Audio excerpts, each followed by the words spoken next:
What's up? In this video, we're going to talk about how catchers can handle their pitchers better and what their role is in the pitcher-catcher relationship in baseball.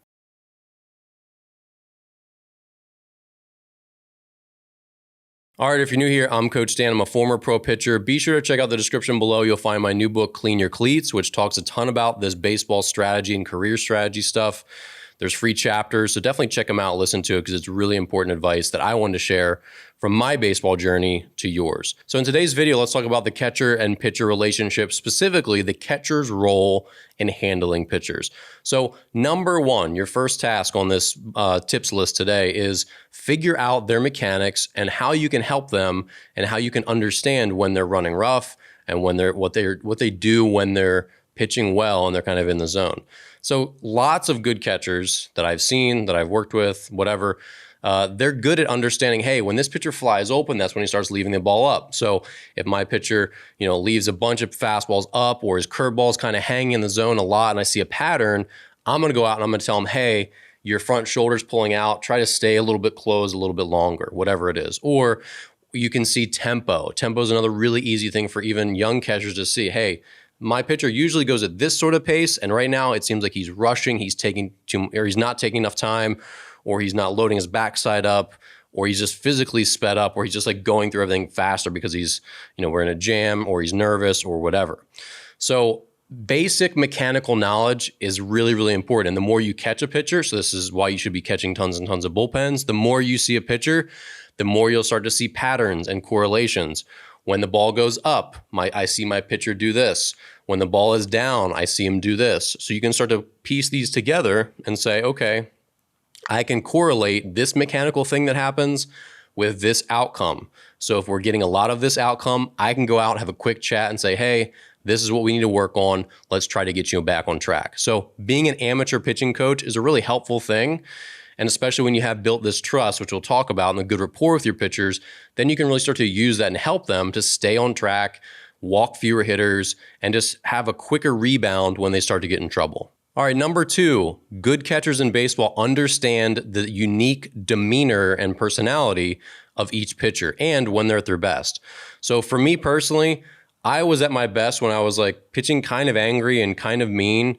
I wasn't my best when I was real calm and loose. I was best when I was like kind of in a fighting mood, but also not too wound up or too angry. So everyone has like this range. Like I was best in like the pretty angry range, but not like furious Dan. Furious Dan wasn't good, and too calm, like mellow Dan wasn't as good.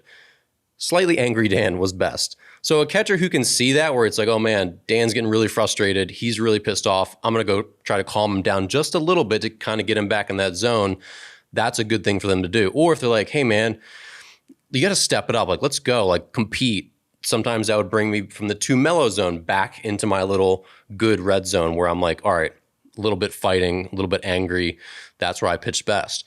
And so as a catcher, the more, again, you can get to know your players and see them in the bullpen, see them in games, and just observe and say, where does it look like this player's best? Because everyone's different. There are guys that listen to reggae music to mellow out before games, and there are guys that listen to heavy metal to get all amped up and angry before games. Which kind of pitcher are they? That's another good observation for in the dugout or in the clubhouse or just chatting with guys. Like, hey, when I see you go off and listen to your headphones in pregame, what are you listening to? Is it heavy metal? Is it really angry rap? Or is it something like really mellow where they're trying to calm? That'll give you clues into what they're trying to foster, what kind of mindset that they want. So when you see your pitcher get away from that positive little band in his, if you imagine like a red line on a car, like they're best in a little bit of a band, like here. Again, I was like pretty angry, but not psycho angry. So when you can figure out what they need, then you can start to go out there and have productive talks when you see them get too far from there and get them back on track. Maybe it's encouragement. Maybe you get a little bit, you kind of like prod them and fight them a little bit and try to get that fighting spirit out in them. Or maybe you just go out there and, hey, relax, calm down, take a breath, and try to mellow them back out. But all that's really important to understand your pitcher's demeanor and where they're best and how you can then help them get back on track when they're lost. Number three, know their ability to make pitches and how good their command is.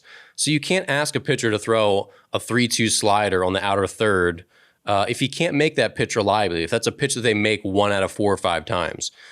If they're going to make that pitch 2 out of 3 times, then sure, you can call that slider on the outside third with a 3-2 count, whatever. But you have to know what are the capabilities of my pitcher as far as execution go and command go, because those are very, very important. Lots of pitchers, especially at younger levels, don't have great command. So as a catcher, you should know if we're going fastball away, does fastball away mean outer half, outer third, or on the black? If it's Mark Burley or Greg Maddux, away probably means on the black because they have amazing command and they could do that.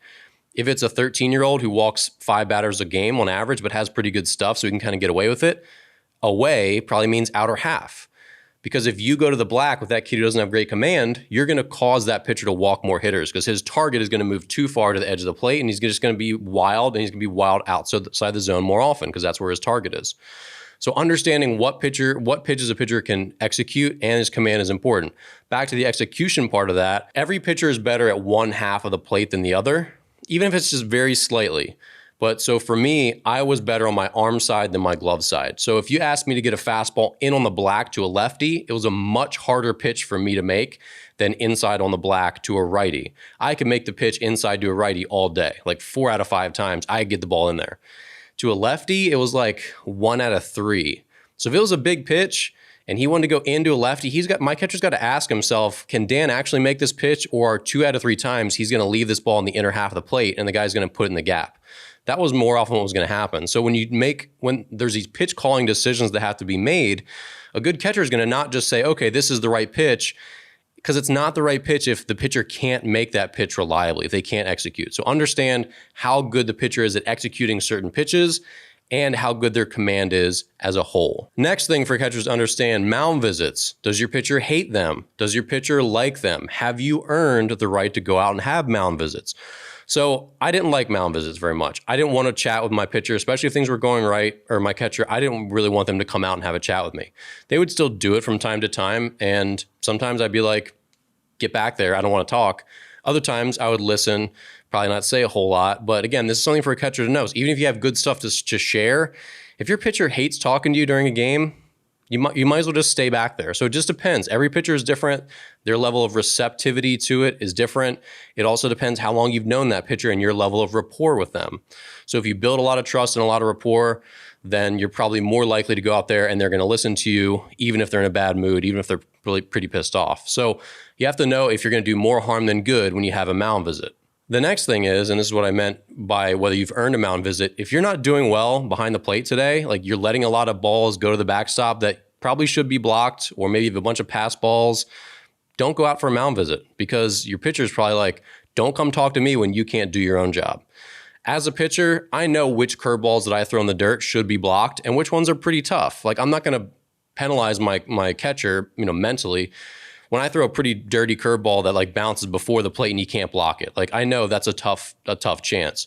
But there's also a lot of curveballs that's his job to block. If it's beyond the point of the plate and it's a pretty standard breaking ball in the dirt and it bounces away and he can't block it, or if it goes between his legs, or if it hits off his glove for a pass ball, that's stuff that's him not doing his job. I'm doing my job the best I can. If I walk 5 batters, I'm not doing my job. But if he's letting balls hit him in the mitt or balls that need to be blocked go to the backstop, catcher's not doing his job. So don't come out and tell me what my job is to do, or give me advice, or get on me if you're not doing yours. So just tread lightly. Obviously, if you got something important to relay to your pitcher, go relay it. But at the same time, make sure you're checking all the boxes first before you start to give other people advice. My next tip for catchers is understand how your pitchers get outs. This is different for everyone. So if you're catching me, I get outs on high fastballs or curveballs in the dirt. Other pitchers, they get outs by throwing their sinker in the strike zone and getting ground balls. Other guys get outs by throwing their slider, breaking from the outer half into the dirt in the other batter's box. How do guys get outs? It's not only how do they strike guys out, or how do they finish an at-bat, but also how do they get through the at-bat? Does a guy throw a lot of first pitch fastballs and he needs to do that to be successful? Or can a guy throw a lot of first pitch changeups and curveballs to be successful? How does a pitcher tend to get hitters out? That's a really important question to ask yourself and know, so that when you're in a jam and you've got second and third, no one out, or bases loaded and no one out, you can say, okay, this is sort of the game plan for this guy. We're going to go get ahead with a sinker. And then once we can do that, we'll go in, then we'll go slider away because that's his best pitch. That's how we can bail ourselves out. So understand how your pitcher gets outs and what's best for them. That's how you're going to be able to call the right pitches and be on track. One year, I had two really good catchers on the same team. One was a better hitter. The other one was a better like fielding catcher, like receiving catcher. Both of them had hoses for arms. But when I pitched to the one catcher, he didn't understand how I got outs. He was always calling fastballs away. He was calling stuff that I just didn't do that wasn't good for me. The other catcher understood that I pitched inside, that I was pretty aggressive up in the zone. So we were on the same page, this other guy, catcher B. And when I pitched to him, I felt very comfortable. When I pitched to the other catcher who wanted me to pitch outside a lot to righties or away to lefties, I was like, this isn't me. And now I'm shaking you off every pitch and this feels weird. And you don't know what I do well. It was just hard because I was having to think too much instead of just like, okay, yep, we're on the same page. We're going to go. So work really hard to understand what your pitcher does. And if you don't understand, have a conversation with them on the bench. Catcher A, the guy who didn't really get me, we never talked about it. And sure, I could have talked to him, and maybe we did, I don't know, but we didn't have in-depth conversations, whereas the other guy took a lot of extra, I remember him taking extra effort to say, hey, what do you do well? What do you like to throw? What should I be calling in certain situations? And then we just started to go with it, and we meshed really well together. So be a good communicator if you don't know, and just talk, figure it out, and watch and observe and see how pitchers get outs. My next tip, we got 2 to go. This is about game control. So again, sometimes pitchers get going too fast. They get mentally sped up and they're just starting to, like they're nervous. That's a good time just to have a mound visit or to do something to slow things down. Even if you go out there for a mound visit, you don't really say anything of purpose. You just go out there and say, hey, like, how you feeling? Blah, blah, blah. Just like shoot the breeze.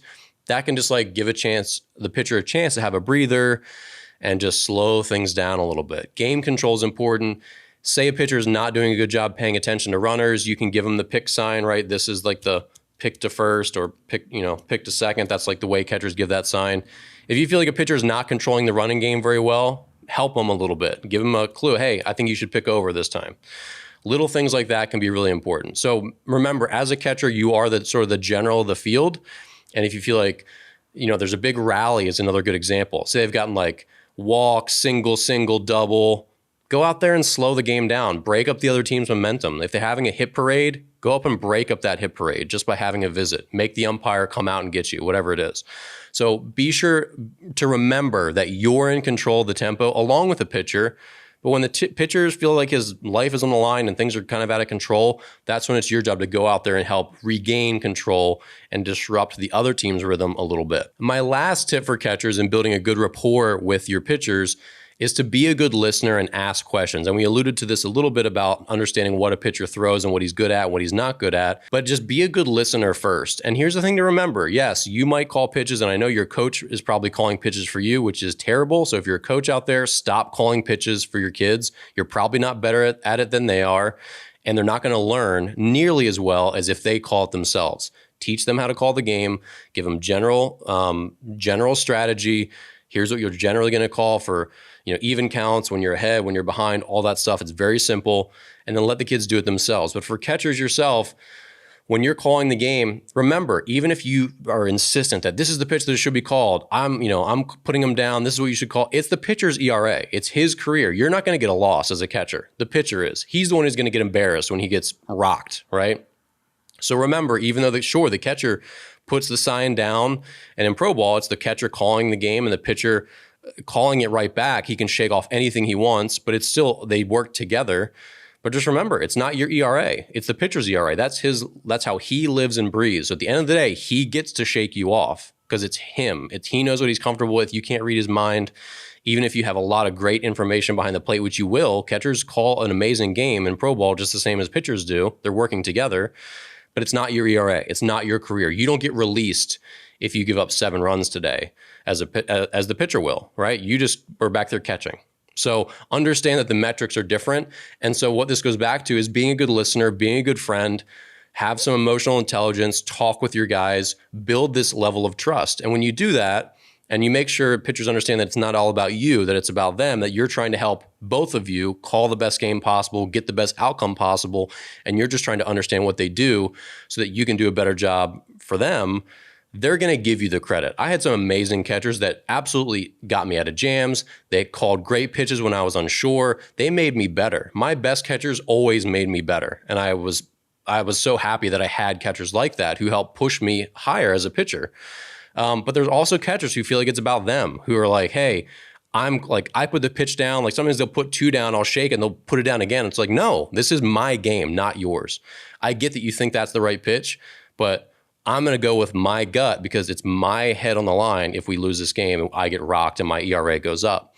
So just remember, build rapport, build trust, ask questions, be a good listener first, and be a good friend and build this relationship. And pitchers will trust you and they will go to your pitch call when they're unsure. They'll nod their head for you. And they'll go to bat for you to have you catch them, which is important because at the end of the day, everyone's vouching for each other. And when you've got the pitchers on your side, they're going to want to have you in the lineup, and that's important. All right. So thanks again for watching. Do you have any questions? Leave them in the comment section below. What other catching videos should I make? Thanks again. Subscribe, and I'll see you in the next video.